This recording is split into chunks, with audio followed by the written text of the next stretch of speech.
नमस्कार सर्वताईंना श्री स्वामी समर्थ. नमस्कार सर्वदादांना श्री स्वामी समर्थ. तर व्हिडिओ सुरुवात केली. 11 वाजायला 5 मिनिट बाकी आहेत.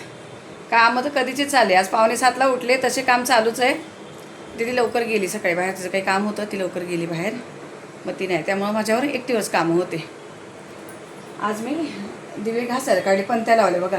जे मी अक्षय तृतीयाला नवीन पंत्या आणलेल्या आपल्या त्या मातीच्या, तर त्या लावल्या. आणि बघा दिवे सगळे मी घासायला काढले. पण दिवे आता बघूया. मी एक लिक्विड आणलेत.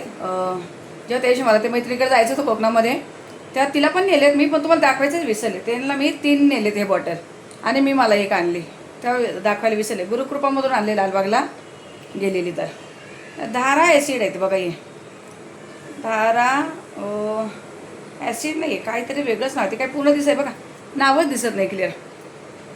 पण धारा आहे, धारा लिक्विड म्हणून आहेत, धारा लिक्विड. तर हे बघू आज मी हे पितळी भांड्यांना स्पेशली चालतं. ते मैत्रिणी काही व्हिडिओ बघितला, ती मला सांगितले मला घेऊन ये म्हणून, पण मी त्यावेळी तुम्हाला दाखवायला विसरले. आणि एक मी माझ्यासाठी आणली. 80 रुपयाला एक बॉटल. ही गुरुकृपामध्ये 80 रुपयाला एक बॉटल आहे. बघा किंमत पण आहे याच्यावर, पण कुठे काय माहिती. पण धारा म्हणून भांडे साफ करायचं लिक्विड मागितलं तर नक्की भेटून जाईल. नॉर्मल आहे ते आता, आणि मलाच माहिती नव्हतं. ती मला जेव्हा बोलली, तिने मला मेसेज टाकले का हे येताना घेऊन ये म्हणून, तेव्हा मी विचारलं तर बोले आहे. तर हे दिवे वगैरे मी सगळे साफ करायला सगळं काढलं आहे. सगळं पंती चालू आहे. इकडे पण मातीची पंती, पण हवा आहे ना खूप, म्हणून मोठी काच ठेवली त्याच्यावर. अगरबत्ती वगैरे, दूध साखरेचा नैवेद्य ठेवून दिला आहे. आणि इकडं मी बाकी सगळं आवरून घेतलं. तुम्हाला सांगते, साहेब गेल्यानंतर माझे जे असतात ना क्लिनिंग करायचे कामं, ते करून घेतले. आणि देवपूजा वगैरे पण ते गेल्यावर झाली सगळं. आणि बाकीचे कामं आवरले, बऱ्यापैकी कामं आवरले मी. पहिले तर सगळं घर स्वच्छ करून घेतलं. अगोदर सगळं झाडझटक करून घेतली. माझा चपात्या डबा वगैरे लागतो, मला ही चपात्या ठेवायला जाळी लागते. सगळं घासून वगैरे इकडे केलं. झाडांना आज पाणी नाही घातलं, फक्त इथे थोडीशी माती झाली तेवढं धुतलं आहे. काल टाकलेलं झाडांना पाणी. आणि एक मशीन झाली, कपडे आणून ठेवले इथे. पण जो मी रात्री ड्रेस घातलेला बाहेर जायला, तो 16 मिनटावर लावलेला आहे. त्याचा कलर जातो आहे, तर तो पण घ्यायचा आहे याच्याबरोबर, म्हणून मी इथं कपडे ठेवलेत. अजून बाकी सगळी झाडझटक अशी करून घेतली. आणि किचनमध्ये काय काय आहे थोडीशी तयारी करून ठेवली. फॅन बंद करते. हवा भरपूर चालली, भरपूर हवा आहेत. छान वाटतं हे पण. आता होते घरामध्ये म्हणून पंखा चालू ठेवलेला. आता इकडे बघा मी पीठ भिजवून ठेवलं आहे. आणि यामध्ये ना मी सफेद वाटाणा भिजत घातलेला. आता हा स्वच्छ धुवून ठेवला आहे, याचं नंतर बघते काय. आणि मेघाने मला आंबे दिलेले रात्रीच्या आत. आम्ही रात्री जेवणाबरोबर एक कापून खाला, खूप छान होतं, सुंदर एकदम. चवीला तर एक नंबर आंबा आहे हा. देवगडचा आंबा आहे ताईनो, कडक आणि एकदम मस्त चव. ओरिजिनल एक आंब्याची चव पाहिजे म्हणतात ना, ती आंब्याची चव याला आहेत. तर आणि सुगंध तर इतका भारी येतो ना, खूपच छान. गॅस बीस एकदा सगळं स्वच्छ करून घेतले. चहाचे नाश्त्याचे भांडी जमा करून ठेवले. मसाल्याचा डबा वगैरे काढून ठेवला आहे. आता हे दूध थोडंसं राहिलं, हे ओतून घ्यायचं कशात तरी. आता याचा मी ना थोडंसं रस बनवणार आहे, पण नंतर जरा पाण्यात भिजू दे म्हटले. तर आता मशीन किती राहिली, झाली मशीन 16 मिनटावरची मशीन झालीत. आता कपडे वगैरे टाकून येते, आणि मग तुम्हाला अजून कुठली एखादी भाजी बनवायची काय तुम्हाला भेटते. सुरुवात तर केली आता व्हिडिओला. अजून आता याच्यानंतर काय काय होतं आहे ते, कारण आज सगळं काम एकटीवर आहे माझ्या, मलाच एकटीला करायचं आहे. आता मोबाईलवर गाणे लावून द्यायचे, इंद्रजी महाराजांचे भजन. मै बाई रागन होगी, म्हणजे एवढं भारी गाणं आहेत ना. मीराबाईनी, ज्या संत मीराबाई होत्या, त्यांनी हे गायलेले पद आहे त्यांचे, खूप भारी आहेत. ऐकाल ना तर एकदम मन प्रसन्न होऊन जाणार. असे मोबाईल लावून देत असते, काम करत असते. चला आता आवरायला घेते. गरमीचे दिवस आहे, मग तुम्हाला सांगते हवा बघा. हे कालचे काही कपडे राहिलेले काढायचे, इकडं साईडला होते. याचा गेम चालू झाला तर मग इकडचे काढायला नाही होतं, आणि मी पण बाहेर गेले. कपडे पूर्ण उलटे पालटे झालेत बघा. आणि हवा बघा किती चालू आहे. आणि जर इथं एक कपड्या जर क्लिप लावला नाही ना, की कपडा भेटणारच नाही. 2-2 क्लिपा लावून ठेवायला लागतात मला. मी तुम्हाला सांगते असं बाहेरून आहे ना, या गॅलरीच्या बाहेरून पण असं एकदम जाड पाईप टाकून घेतलेला आहे, गोदडे टाकायला, कपडे टाकायला. म्हणजे जीन्स वगैरे हे सगळं बाहेरून असे सुकून जातात. नुसतं या जाळ्यांवर नाही होते, बाहेरून टाकायला लागतात. तर जर हे बघा 2-2 क्लिपा लावलेल्या आहेत कपड्यात, दाखवते. इथे एक लावली, एक लावली, पूर्ण वारं एवढं, पण किचनमध्ये जर जाल तर गरमी असं वाटतं उभं नको राहायला किचनमध्ये. फक्त किचनमध्ये जास्त मोठी विंडो नाही, जी आहे तिला ॲडजस्ट फॅन वगैरे लावलेला आहे, त्यातून काही एवढा फरक होत नाही. चुकीच्या जागेला किचन गेलेलं आहे आमच्या लोकांचं सगळ्यांचं. बघा किती वारं आहे, भरभर करत आहे, किती मस्त वाटतं आहे असं. असं वाटतं ह्या, आणि ह्या विंडोमध्ये ना खूप जास्त हवा आहे, तिकडच्यापेक्षा ह्या विंडोला जास्त हवा आहे. तिकडनं मोकळं आहे ना पूर्ण, बघा पूर्ण ओपन आहेत असं ना, तिकडनं थोडीशी भिंत वगैरे येते. चला कपडे टाकायला आले म्हणून म्हटले दाखवा तुम्हाला, कारण आता हल्ली मी येत नाही कपडे टाकायला, दीदी येत असते. माझं आता हे थोडंसं काम कमी झालं, पण दीदी आज गेली बाहेर सकाळी लवकर. चला कपडे वगैरे टाकून आलेत. आणि काय होतं आहे, मोबाईलवर कुठले तरी मेसेज येत आहे, काहीतरी कसली चाचणी झाली काय सगळ्यांना येत असेल, आणि असला आवाज येतो आहे मोबाईलचा, काहीतरी अलर्ट करताय काय माहिती नाही, पण त्याच्यावर मेसेज वगैरे येतो आहे. तर म्हटलं असं काय आवाज यायला लागला विचित्रसारखा. मला असं वाटलं एमर्जन्सी कॉल लागतो का काय कोणाला. चला आता आले किचनमध्ये मी. आता किचनमध्ये मी येऊन बघा, कुकरमध्ये ना पहिले एक तांब्याभर पाणी गरम करून काढून घेतलं. दुसऱ्या भाजीसाठी पण कढई ठेवली. आणि आता ही सफेद वाटाण्यासाठी कांदा, लसूण, कढीपत्ता आणि थोडीशी कोथिंबीर ठेवली कापायची, टमाटा वगैरे असं सगळं तयार करून घेतले. काम चालू केलं आणि त्यामध्ये फोन लगेच. कुकर गरम झाला कधीचा. तुम्हाला सांगू, असे आता हे लग्नामध्ये सीझन आहे ना, एवढे फोन बिन येतात, एवढं सगळीकडे बोलावणं असते, पण यांच्या एकमेकांच्या कामामुळे मला कुठंच निघता येत नाही. आता इथे थोडीशी मोहरी घालते. आज एकदम साधी सिंपल भाजी करणार आहे. जिरं, थोडासा लसूण आणि थोडा कढीपत्ता, कारण दुसऱ्या भाजीला पण ठेवलं मी आता कापून.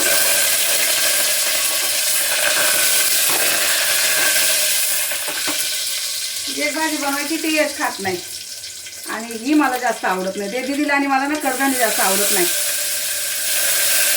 दुसऱ्या भाजी कांदा नको आहे म्हणून कांदा सगळा इथे टाकून दिला.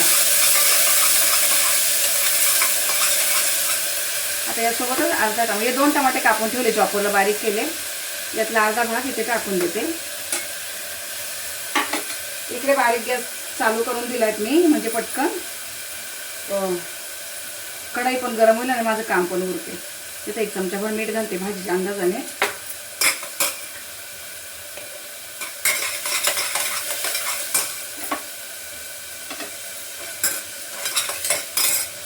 कांदा परत तोपर्यंत कोथिंबीर कापून घेते. त्यानं कॅमेरा बंदच राहून गेला बघा, माझ्या लक्षातच नाही. कोथिंबीर टाकली आणि कॅमेरा कसं काय बंद राहिला लक्षात नाही. मी बघा कांदा लसूण मसाला आणि आपला घरचा काळा मसाला अर्धा चमचा घातला, कांदा लसूण मसाला 1.5 चमचा आणि अर्धा चमचा काश्मीरी पावडर, थोडीशी हळद घातली. लक्षातच नाही आलं तर कसं काही कॅमेरा बंद राहिला म्हणून. असं लक्ष नाही राहत बडबडीच्या नादामध्ये. हे थोडंसं पाणी टाकते, गरम पाणी करून ठेवलेलं ते टाकते. आणि वाटाणा चांगला धुवून ठेवलाय. आज शेंगदाणा कूट नाही आहे किंवा आपलं कांदा खोबऱ्याचं वाटण नाही आहे, म्हणून मी तो थोडासा गरम मसाला जो आहे घरातला तो टाकलाय मी 1 चमचाभर. 1 चमचाला कमीच घातलाय.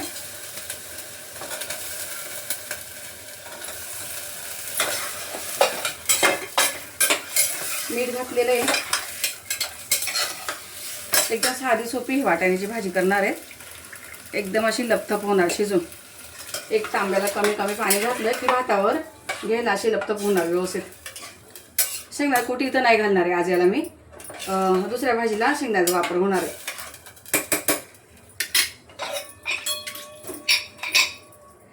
याला मीठ वगैरे अंदाजाने बरोबर घातलेलं आहे, एवढं बस झालं. एकदम साधी सिंपल भाजी आहे. हे बघा, हिला झाकण लावून इथं 4 शिट्ट्या काढणार आहेत. आता या कुकर तिकडे ठेवते आणि तिकडची कढई इथे घेते. इकडे ठेवलेत हा कुकर आणि इथे कढई गरम झालीत. इथे थोडंसं तेल जास्त, कारण बिना पाण्याची भाजी ही पण. तर इथे तेल घातले, जरा अर्धा चमचाभर मोहरी घातली आणि 1 चमचाभर जिरं. अगदी लेट झाले. लसूण चेचून ठेवलाय आणि कढीपत्ता दोन्ही एकत्र.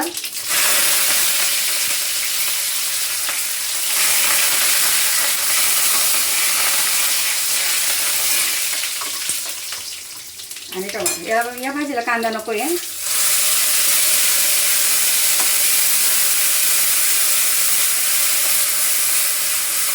कांदा परततोय तोपर्यंत कोथिंबीर बारीक करून घेते. चिमणी लावते नाही तर सगळं धूर होणार घरामध्ये. टमाटा, लसूण, कढीपत्ता चांगलं छान परतले. आता कोथिंबीर त्या तेलामध्ये चांगली परतून घेते थोडीशी, एक अर्धा मिनिटभर. मग कोथिंबीरचा चांगला सुगंध येतो.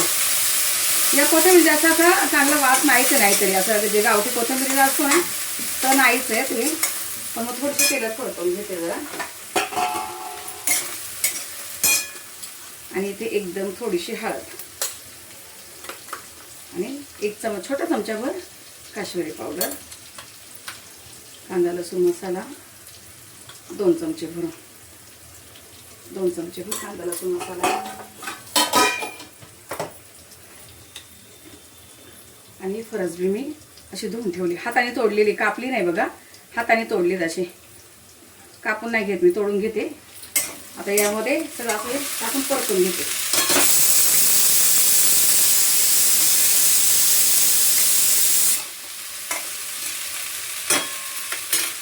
आता या भाजीला पाणी नाही घालणार आहे मी, मीठ घालते. आज काल सगळं पिंकवालं वापरलं होतं, आज सगळीकडं सफेद नमक वापरते मी. 2 दिवस झाले पिंकच नमक चालू होतं. हे फक्त टमाट्यामध्ये अशी सुकी भाजी करायची. नंतर शेंगदाणे कूट घालणार आहे, पण थोडीशी चांगली शिजून झाल्यावर मी बारीक गॅसवर वाफेवर चांगली अशी करून घेणार आहे.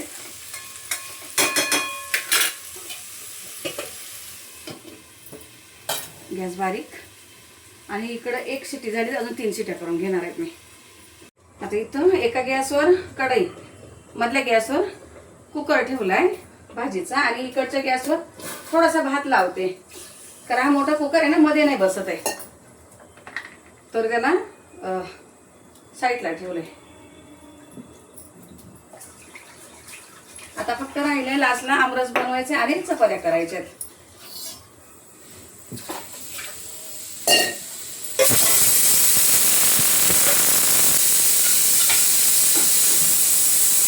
तर आता याच्या 4 शिट्ट्या झाल्यात ह्या एकदम. आता त्याला बंद करते आणि इकडे याच्या 2 शिट्ट्या करून घेते, कारण हा एकदम फास्ट याच्यात लवकर होतं. हा झालाय. आणि आता इकडे भाजी बघूया. आज खूप गडबड झाली, फोन आले तुम्हाला सांगते, त्या फोनमध्ये थोडासा वेळ गेला माझा. तर इकडे बघा, ही बिना पाण्याची भाजी आहे फरसबीची. बारीक गॅसवर वाफेवर केली ना भाजी खूप सुंदर लागते खायला, आणि पाणी घातलं ना वेगळीच चव लागते या भाजीला, म्हणून पाणी अजिबात नाही घालायचं. बऱ्याचशा भाज्या आपल्या बिना पाण्याच्याच असतात, फक्त थोडंसं तेल जास्त घालायचं. या भाजीला कांदा सूट नाही होते. टमाटा आणि नंतर शेंगदाणे कूट. हा कुकर साईडला करते आणि ते चपात्या करते, कढई इकडे जाऊ देते. असं चालू आहे चेंज इकडचे तिकडं. तर बघा, चपात्या करायच्या मागे ठेवल्या, पण हे काम पहिलं करून घेतलं. भाजी आता ही व्यवस्थित झाली एकदम. अशी जरा थोडीशी बाकी असल्यानंतर आपल्याला यामध्ये शेंगदाणे कूट घालायचं आहे, म्हणजे खाली ते करपत नाही आणि भाजी शिजायला पण ते मध्ये काही अडचण करत नाही. हे बघा, दाखवते बिना पाण्याची भाजी कशी शिजली बघा. मला तर ना खूप चटके बसत आहे, तुम्हाला सांगते. आता शेंगदाणे कूट आहे ना, हा एवढं टाकून देते यामध्ये. कूट पुन्हा करून ठेवावं लागेल. उद्या शक्यतो मला बाहेर जायचं आहे. आता उद्या काय माहिती, इकडे जाणार, तिकडचं मी व्हिडिओ वगैरे काही घेणार नाही ताई नो. एक कार्यक्रम आहे, सकाळी लवकर जाऊन रात्री पुन्हा घरी यायचं आहेत मला, पण तिकडचं मी काही शूट घेणार नाही कुठलं काही. त्यांना नाही प्रॉब्लेम, पण मलाच नाही घ्यायचं आहे तिकडचं. तर आता हे बघा असं झालं. शेंगदाणे कूट वगैरे घातला, ही भाजी तयार झाली. आता हिला फक्त 2 मिनिटं मी झाकून ठेवते. शेंगदाणे कूटचं चांगला फ्लेवर त्याच्यामध्ये मुरण्यासाठी झाकण ठेवलेत. आणि हे आंबे मी असे कापून घेतलेत बघा, आणि पूर्ण चमच्याने मी असं गर काढून घेतलाय. काहीच राहिले नाही, धुवायची वगैरे काहीच गरज नाही, सगळं पूर्ण गर काढून घेतलाय. यामध्ये मी 2 चमचे साखर घालते, कारण खूप गोड आहे. रात्री खाल्लेत ना मी जेवणाबरोबर, तर खूप गोड आहेत म्हणून 2 चमचे साखर घालून, आणि एक अगदी चिमूटभर मीठ घालणार आहे. चिमूटभर मीठ घालून फक्त बस हे मिक्सरला फिरवून घेते. बघा असं फिरवून घेते. भाजीचा गॅस बंद केला आहे मी. बघा मिक्सरला असं मस्त फिरवून घेतलं आहे. कारण याची फरसबीची भाजी आहे, वाटाण्याची भाजी आहे, त्याबरोबर 1 वाटी रस एवढा बस झाला. बघा असा छान मस्त कलर आला आहे आणि घट्टसर असा रस झाला आहे. घट्टच पाहिजे असतो, खूप पातळ नको. पुरणपोळी जेव्हा करतो ना त्याबरोबर थोडंसं पातळ रस्सा असतो. आता असं नॉर्मल खायला नको आहेत. चला त्याला फ्रीजमध्ये ठेवून देते. तर बघा झाले. कुकरमधला भात काढून घेतला. कुकर सगळे घासायला टाकले आणि सगळं मलाच घासायचं आहे. चपात्या वगैरे करून घेतल्या, डब्यात घातल्या. आज किचनमध्ये भयानक गरम होत आहे. चालेल बघा. आणि अशी भाताबरोबर थोडंसं असा रस्सा होणार कांदा टमाट्याचा आणि 1 चमचा गरम मसाला घातलेला आहे. तर त्यामुळे अशी छान लागते ही भाजी खायला. मला तर अशी साधी सिंपलच आवडती. नाहीतर मी सफेद वाटाणा कधी खायची नाही, पण आता खाते तर मला असा आवडतो. अगदी छान असा लाल रस्सा मस्त वाटतो. आणि ही याची भाजी फरसबीची भाजी, कारण अजून मी काढली नव्हती. चपात्या करायच्या अगोदरच मिक्सरचं भांडं घासायला घ्यायचे, तर मग मी शेंगदाणा कूट करून ठेवला. उद्या साबुदाण्याला लागणार. आता थंड झाली, आता तुम्हाला दाखवते. हे बघा बरोबर झालीच, छान शिजले. मी घासायला टाकले तिकडे भांडे. आज सगळं मला एकटीलाच करायचे. दीदीचं काही काम होतं अर्जंट, सकाळी लवकर गेली दीदी. त्यामुळे मला बोलली मगाशी की मी आल्यावर करते, राहू दे म्हणून. कुठं ठेवायचं, ती पण आता उन्हातून दमून येणार. गाडी घेऊन गेली एकतर, आणि गाडीवर एवढं ऊन लागतं. अशी झाली फरसबीची भाजी. आणि आमरस बनवून ठेवलाय फ्रीजमध्ये. आता हे सगळं झाकून ठेवते. शेंगा कूट वगैरे काढून घेते. किचन भांडी आवरायला घ्यायच्या अगोदर पण पहिला नैवेद्य काढला बघा. देवाचा सगळा नैवेद्य काढलाय. जेवढंही बनतं तेवढं नैवेद्य ठेवायचं. आणि खाली ना, कारण हे ताटा मी सगळे धुवून घेतलेले असतात, तर चपाती ओली होती. मग मी जो चपात्या डब्यात पेपर वापरते ना, याचे 4 तुकडे करून ठेवलेले असतात. असं छोटा छोटा तुकडा चपातीच्या खाली ठेवायचा, म्हणजे ओलं होत नाहीये. आणि हे आता देवाला पहिले नैवेद्य ठेवते आणि नंतर कामाला सुरुवात करते. तर बघा आज सगळी ड्युटी मला लागली. जाळी वगैरे आणून ठेवली. गॅस गरम आहेत अजून. गॅस गरम असल्यामुळे म्हटले पहिले भांडी घासायला घ्यावं, कारण खूप पसर आहे. तिथे बोलली मी येते, तू राहू दे, तू नको हे करू. आता भात वगैरे लावलेला, मग ते काय होतं, थोडेसे डाग वगैरे दिसतात. मग ते पटकन हे बघा असं थोडं गॅसचं लागलेलंच असतंय ना, लगेचच घासून मोकळे केलेले बरे. आणि भांडी घासायला ना इथं उभं राहिलं का, मी ओली खूप होते, भरपूर ओली होते मी इथं.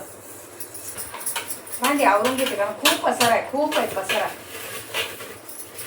आणि संध्याकाळी मला पुन्हा जायचे खरेदीला. तुम्हाला बोलले ना मी कुठेतरी कार्यक्रमाला चालले, तर त्या कार्यक्रमासाठी मला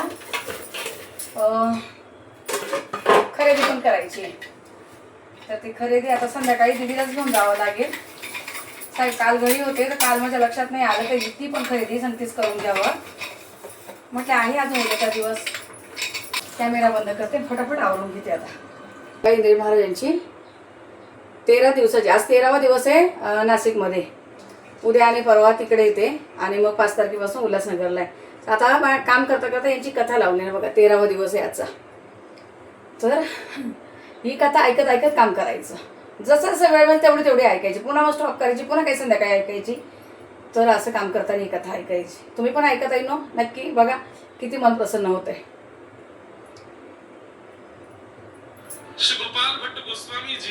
तर आता माझं इथलं काम झालंय, पण पूर्ण भिजलेत मी. एवढी ओली झालीत ना. आणि दीदी आली आणि दीदीने मग काय केलं, लाद्या वगैरे पुसून घेतल्या. इकडे किचन वगैरे पुसून पुन्हा मी जेवणाचं इकडे ठेवून दिलं. स्वच्छ किचन पुसून घेतलं, जाळ्या वगैरे काढून घासून सगळं झालं. आणि भांडे आज एवढे भांडे होते ना, तरी काही तिकडे ठेवले. पिठाचे वगैरे, मोठा कुकर वगैरे ठेवून दिला. आणि हे ठेवले आता इथं ना, जरा थोडं पलटी मारून ठेवलं तर पाणी निथळून जाईल. आणि तुम्हाला बोलते मी जे काळा साबण वापरते ना, त्याने बघा असे ॲल्युमिनियमचे भांडे कसे चकटतात. पूर्ण अजिबात काही राहत नाही. मागून पुढून एकदम एकसारखे, एकदम स्वच्छ होतात. फक्त ॲल्युमिनियमच्या भांड्याला वापरते तो काळा साबण, बाकी त्याला. आणि हे तर हे स्टीलचं आहे. आता याला काही लागत नाही काळा साबण. हे स्टीलचं झालेत, वाटतंय ॲल्युमिनियमचं पण स्टीलचं आहे ते. ते छान आहे. बेसिन वगैरे सगळं घासून घेतलं, झालंय माझं सगळं काम. खाली दीदीने पुसून घेतलं. इकडे बाळदानं वगैरे धुवून टाकलेत. दीदी बाहेरून आली, दादरला होती तेव्हाच मला बोलली AC लाव, घर थंड होईल, खूप गरम झालं बोली बाहेर गाडीवर येतं. असं छान. आता कधीच एकदम मस्त घर एकदम थंड झालेत. बरं वाटतंय. आणि आवरलेलं आहे मेन म्हणजे सगळं पुसून वगैरे घेतलं ना, मग आवरलेलं आहेत आता सगळं. वाजले किती सगळं आवरोपर्यंत 2:15. दीदी असले आता 1:30पर्यंत आवरतं, पण आता 2:15 झालेत. आता नैवेद्य वगैरे ठेवलेलं आहे. जेव्हा पण नैवेद्य ठेवत असते ना ताईंनो, लाईट लावते थांबा, दिसत नाही असं. जेव्हा आपण नैवेद्य ठेवतो कुठलाही असू दे, दूध साखरेचा असू दे, भाजी चपातीचा असू दे, तर आपण ज्या वेळेला ठेवतो ना त्यानंतर कमीत कमी 45 मिनिटाचा वेळ असावा, की त्यानंतर तुम्ही किती पण वेळ ठेवू शकता. पण आता मी कधी ठेवलेला बघा, 1:15ला ठेवलेला. तर मी भगवंताला असं बोलले ठेवताना की 2 वाजेपर्यंत मी नैवेद्य तुमच्या पुढे ठेवते, तोपर्यंत तुम्ही ग्रहण करा. आणि आता मी उचलून घेणार आहे. 2:15 वाजले, भले त्यानंतर थोडा उशिरा उचलू दे, पण आपण म्हणजे तेवढ्या वेळामध्ये भगवंत ग्रहण करतात. आपण ठेवायचं ना उचलून घ्यायचं, त्याला न सांगता तर ते उपाशी राहतात, असं मान्यता येतं. तुम्हाला सांगते ताई नो, ज्याला पटेल त्यांनी करा. आता हे उचलून घेणार आहेत मी. हा माझा भाव आहे तुम्हाला सांगते. आणि इंद्रजी महाराज पण सांगतात, तुम्ही जेव्हा कुठलाही नैवेद्य त्यांना भगवंताला अर्पण कराल तर तुम्ही तेवढं सांगा की इतक्या इतक्या वेळ तुमच्या पुढं आहे, तोपर्यंत तुम्ही तुमचे सखा तुमचे सगळे जे काय आहे ते सगळे खाणार, म्हणजे ग्रहण करतील. आपण तेवढा अर्ध्या तासाचा तरी वेळ द्यायचा का हां अर्ध्या तासानंतर मी उचलून घेणार म्हणून. असं मी करत असते ताई नो. काय आता म्हणजे आहे आपली एक अशी भावना.